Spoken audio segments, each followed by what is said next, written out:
ये एक वक्त था जब इंडियन टेस्ट टीम को घर पर हराना माउंट एवरेस्ट को हाथ से धक्का देना जैसा था, यानी इम्पॉसिबल। पर फिर 13 महीनों में कुछ ऐसा हुआ कि दुनिया की सबसे स्ट्रॉन्ग टीम अपनी पहचान खो बैठी।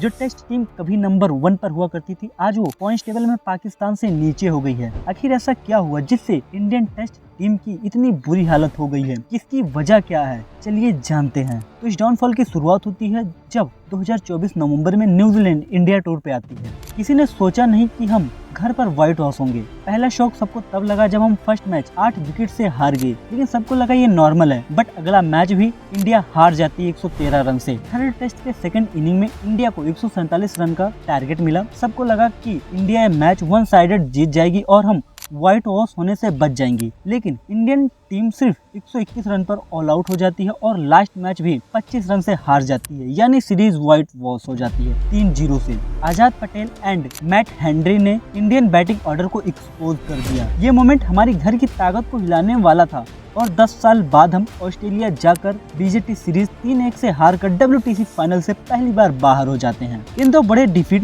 के बाद भी लोग सोच रहे थे कि कभी कभी हो जाता है, लेकिन आज से जस्ट कुछ दिन पहले साउथ अफ्रीका ने इस जख्म को फिर से हरा भरा कर दिया। पहला टेस्ट मैच बैटिंग कोलैप के कारण इंडिया 30 रन से हार जाती है और दूसरे टेस्ट मैच में इंडिया को हिस्टोरिकल डिफीट मिला। India second test match 408 run से हार गया, जो अभी तक सबसे बड़ा होम डिफीट था।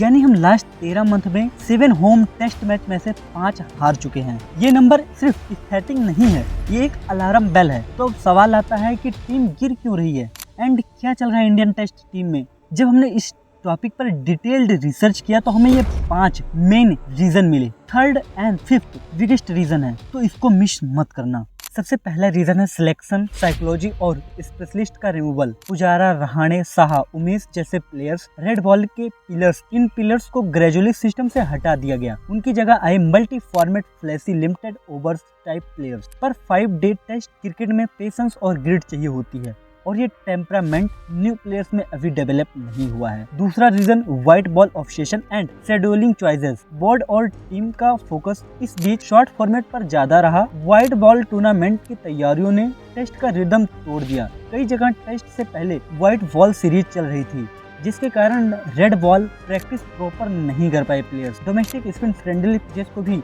ट्रांसफॉर्म कर दिया गया। स्पिन जैसे सीनियर स्पिनर भी कह चुके हैं, स्पिन कर्व चेंज हुआ है। जब रेड बॉल स्किल प्रैक्टिस नहीं होगी तो रिजल्ट ऑटोमेटिकली गिरते हैं। तीसरा बिगेस्ट रीजन है बैटिंग लाइनअप की इंस्टेबिलिटी और frequent chopping. Captaincy changes, batting order shuffled test after test. उसके बाद रोहित शर्मा एंड विराट कोहली की रिटायरमेंट के बाद सुमन गिल को नए रोल एज अ कैप्टन में एडजस्ट करना पड़ा। करुण नायर, साई सुदर्शन, सुंदर जैसे एक्सपेरिमेंट हुए। अनिल कुंबले ने क्लियर कहा भी कि टॉप ऑर्डर को स्टेबिलिटी चाहिए, पर लास्ट 10 से 12 टेस्ट में ऑर्डर बार बार चेंज हुए, स्पेशली नंबर 3 की पोजीशन। ये अनसर्टेनिटी प्लेयर्स को मेंटली और टेक्निकली डिस्टर्ब कर रही है। फोर्थ रीजन पूरे कोलैप पैटर्न का repeated batting metal down. Score board पे वही सीन्स बार बार नजर आने लगे, लाइक 95 पर 1 विकेट से 122 पर 7 विकेट हो जाना, या चेजिंग में 147 रन एंड होम टीम 121 पर ऑल आउट हो जाए, जो अनएक्सेप्टेबल है। अगर होम पिच पर भी कोलैप्स हो रहे हैं, देन हमें समझना पड़ेगा कि ये प्रॉब्लम डीप है। ये इंसिडेंट सिर्फ बैड शॉट सिलेक्शन का या माइंडसेट का नहीं, ये एक पूरे सिस्टम का फेलियर है। फिफ्थ एंड सबसे बिगेस्ट इशू है डाटा से डिक्लाइन हमें क्लियर दिख रहा है, नो बायस। कि गौतम गंभीर की कोचिंग में इंडिया 18 टेस्ट मैचेस में से 10 मैच हार चुकी है। ये रिकॉर्ड डराने वाला है। होम में पहली बार न्यूजीलैंड ने 3-0 से व्हाइट वॉश दिया, फिर साउथ अफ्रीका ने 2-0 से सीरीज जीता और साथ ही 408 रन का हिस्टोरिकल डिफीट। इन नंबर से पता चलता है कि क्रिकेटिंग स्ट्रक्चर वीक हो गया है। एक्सपर्ट्स ने भी ओपन क्रिटिसाइज किया और स्ट्रांगली बोला, लाइक वेंकटेश प्रसाद ने ऑलराउंडर के ऑब्सेशन को ब्रेन फेड बताया। उन्होंने कहा कि आईपीएल स्टार से प्लेयर्स पिक करना गलत है।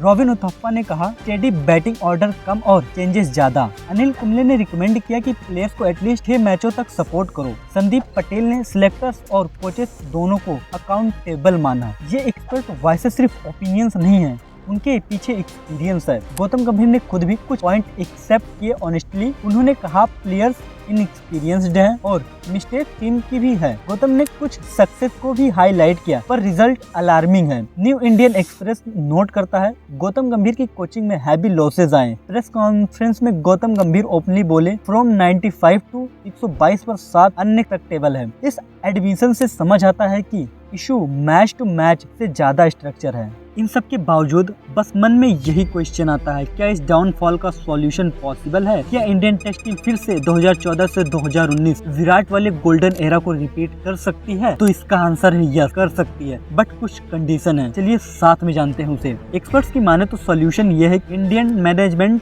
को शॉर्ट टर्म थिंकिंग को तुरंत हटाना चाहिए। टेस्ट स्पेशलिस्ट को फिर से चांस देना बहुत जरूरी है। स्टेबल बैटिंग ऑर्डर बनाना और डोमेस्टिक फॉर्म को वैल्यू देना। रणजी एंड दिलीप ट्रॉफी के रिजल्ट को सिलेक्शन में वेट देना। Not only IPL, domestic pitches को भी रेड बॉल फ्रेंडली स्ट्रक्चर में वापस लाओ। स्पिन प्रैक्टिस और लॉन्ग फॉर्मेट कंडीशनिंग पे एम्फेसाइज जरूरी है। मेंटल टफनेस और एक्सपीरियंसेस को भी रिन्यू करना होगा। यंग प्लेयर्स को ग्रेड करने का टाइम और प्रैक्टिस चाहिए और बोर्ड को शेड्यूलिंग प्रायोरिटीज पे भी दोबारा सोचना होगा। व्हाइट बॉल सक्सेस अच्छा है पर टेस्ट लेगेसी प्राइसलेस है। हमें दोनों को बैलेंस करना होगा बिना कंपैरिजन के। आखिर में ये याद रखना बहुत जरूरी है, क्रिकेट सर्कल्स में उथल पुथल आता रहता है। इंडिया ने पहले भी कई बार टफ फेजेस को क्रॉस किया है और जीता है, पर इस बार प्रॉब्लम लेयर्ड और डीप है। इसके लिए एक प्रॉपर स्ट्रेटजी रिक्वायर्ड है। हम फैंस, एक्सपर्ट, सिलेक्टर सबको मिलकर कंस्ट्रक्टिव डिबेट चाहिए। आपका भी ओपिनियन मैटर करता है। ये वीडियो आपके लिए है, सो कमेंट में बताओ क्या ये टेम्परेरी फेज है या फिर सिस्टमेटिक फॉल्ट। एंड ऐसे वीडियोस के लिए चैनल सब्सक्राइब कर लो एंड नेक्स्ट वीडियो का टॉपिक भी आप कमेंट कर सकते हो।